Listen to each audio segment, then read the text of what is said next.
Texte numéro 11. Mardi 30 mai 2023, j'ai écrit une version spéciale du texte « Mon arbre d'amour » pour pouvoir le lire avec l'un ou l'une d'entre vous. Nos arbres d'amour.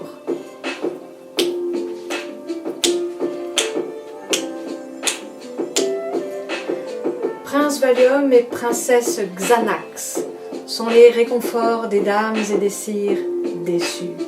Et elles s'endorment au bois dormant et vivent au jour le jour comme des somnambules. Ainsi vivons-nous avec un côté pile et un côté façade.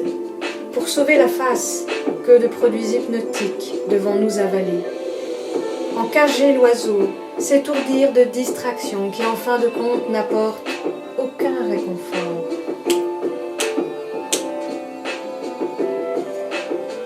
Fumée bleue ou grise, café noir, amer, liqueurs écœurantes, méchants bonbons, fausse douceur, médicalement, deviennent comme indispensables pour blinder le coffre à jouets et à trésors. Tous les matins, les robots vont travailler, laissant l'humain somnolé, léthargique, sous-employé.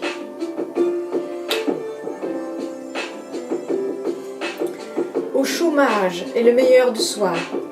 Tous les matins, la symphonie du grondement de notre monde de machines couvre peu à peu du fracas de sa cacophonie la chanson des vents et celui des oiseaux. J'écris à celui que mon cœur continue de choisir pour lui rappeler nos souvenirs d'enfance, d'adolescence et de quand nous étions des jeunes gens. Je lui transmets, grâce à l'écriture et aux ondes électromagnétiques, le grand amour que je continue de ressentir exclusivement pour lui.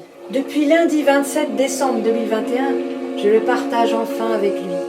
Et je n'ai plus peur de lui envoyer les mots « Je t'aime » afin qu'il retourne à la source de ce qui les a fait apparaître en mon cœur. Ses beaux yeux. Comme les saumons, ces mots sèment l'amour en son esprit pour un nouveau cycle de vie.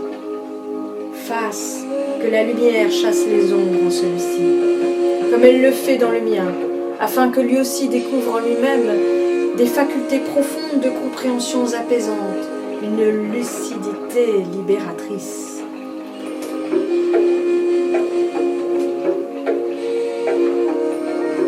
Intelligence et conscience s'associent pour permettre à l'amour universel de s'accomplir dans tous les cœurs.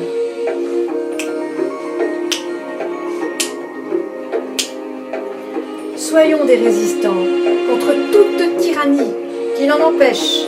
Nous qui aimons aimer, faisons de nos tours d'ivoire un nid douillet où nous pouvons envoyer des messages à la lune et aux étoiles. Que cette tour soit la partie visible de nos domaines, que l'univers intérieur de nos imaginaires soit nos maisons, nos refuges, nos abris, le royaume où nous régnons.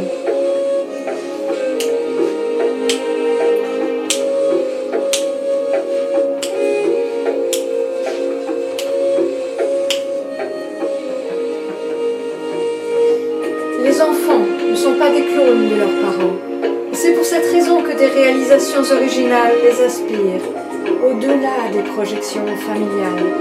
La meilleure des réussites est d'être heureuse. Heureux et heureuses. Ils sont, tout comme leurs ascendants, des créations uniques et révolutionnaires, des œuvres de la maîtresse vie. L'indépendance et la liberté ne s'opposent pas à la tendresse et à l'amour. Elles lui donnent de l'espace, de la grandeur. Dessinons nos arbres d'amour, où l'envie d'aller nicher nous fait voler de nos propres ailes. Dessinons nos arbres d'amour, où l'envie d'aller nicher nous fait voler de nos propres ailes. Imaginons que nous nous endormons entre les bras de quelqu'un que nous aimons. Ce quelqu'un, cela peut être soi. Nous nous endormirons sans drogue, sans écran. Nous saurons en quoi consiste notre travail. Scellons le serment. et engageons-nous à réaliser une promesse par une offrande à l'enfant que nous fûmes, toujours vivant dans nos cœurs, et en même temps à tous ceux à qui nous avons envie de transmettre le trésor récréatif enfin révélé, le phénix libéré de la cage.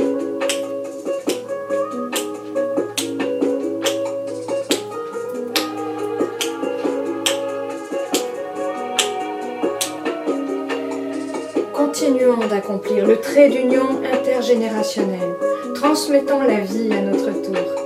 De la façon dont nous sommes unis, d'une manière affectueuse et spirituelle, rien ni personne ne peuvent nous séparer. Nous faisons partie d'une belle histoire commune et nous vivrons dans la mémoire des uns et des autres. Diffusons l'espoir pour plus loin que nous. L'amour le plus fort est invincible.